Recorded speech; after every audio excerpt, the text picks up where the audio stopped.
Hi, I'm Caitlin, and this is Book Chats, and today I'm going to talk about the 6th debut book that I read for the 2016 Debut Author Challenge, and that is, I have a copy, Assassin's Heart by Sarah Ahiers. So kind of my short thoughts on this book. It is a very inventive and interesting kind of world and religion and religious motivation for the world that I really appreciated. The assassins in this book are very real or like tough. They are like experts in their field. They have different specialties. They show you, Sarah does a great job of showing you in kind of their fights and in their not fights, like when they're doing their assassinly things, like what their skills are and how they have them. And she also, when they make mistakes, those mistakes have real consequences. It is a very, very tight personal story, and for me personally, that impeded kind of my view of this world and society that was built, and I was a little disappointed in that, but that might differ for you. This book is in kind of this world where there are these very real threats to people, these kind of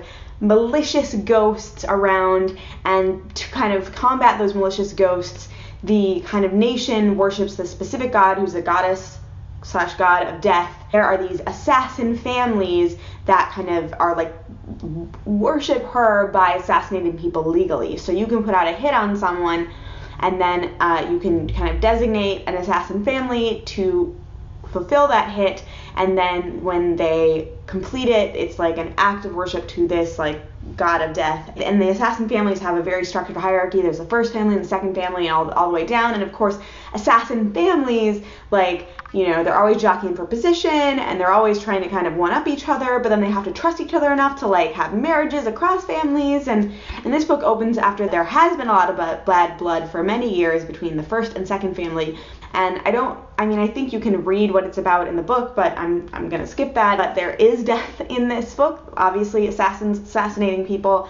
This book kind of is in this really interesting setting, interesting world, but it's an incredibly personal story of this one assassin. Her name is Olander, and it's kind of like what she does and the consequences from what she does, and then her trying to fix things from the consequences. The very tight and personal story for me kind of didn't fully use one of what I thought was a really good asset of the book, which was this interesting world, and it really disappointed me a little bit. And I'm partially biased because I took like a quiz to see which assassin family I was in, and I was like, oh, awesome. And then my assassin family had like the tiniest little role in the book, and I was like, I wanted my assassin family to have more book time, okay? So I'm biased. I also felt like it was like oddly had too many villains, but then like the villains kind of, I don't know, it's weird. It's like a lot of villains for one book, and like just conflict. Like there was a lot of inner conflict and external conflict and from different places, and I felt like maybe one of those or two of those paths could have been like expanded on, and it could have been like a bigger, beefier book or more. I don't really know what exactly, but something was just seemed a little off, and I think it, like what it translated to is that it felt a little bit like some of the villain arcs were, like it made sense how they were resolved, but I was like, is that really how that's going to be resolved? Or like, I feel like something should, should there have been a greater storyline there? I'm not really sure.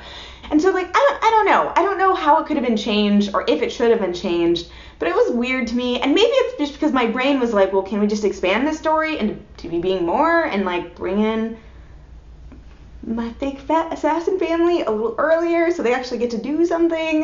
You know, I think for me, I enjoyed the book. You know, you can buy it or you can get it from the library. Whichever one, I think library is fine for this book. But definitely, if you are someone who's been complaining about the lack of like awesome assassins in young adult books, like pick this up. The assassins are pretty legit. They actually kill people. A lot of people died in this book. A lot of people died in this book. And, you know, if that kind of interesting, weird world sounds interesting to you as well, go ahead and pick it up. Just heads up, it is a much tighter story than the world might have supported. Like, I think this world clearly could have supported a larger scope story. And I don't know where the author's going next. This book, I believe, is a standalone. It seems totally encapsulated in itself. I think this world itself could support other stories. I would definitely pick up another book by her. That is all for my review of Assassin's Heart, and I will talk to you guys later. Bye! I can confidently say that the main character in Assassin's Heart, Oleander, or Leah, I'm not sure how you would say that, if she were to find a mysterious bag of candy on her bed, she would not eat it. Keep reading, it's not too far, keep reading into the book until more than one person has died, and when more than one person has died, if you're still not interested in the book and where it's going, then, whatever, give it up. But I would recommend getting to that point first.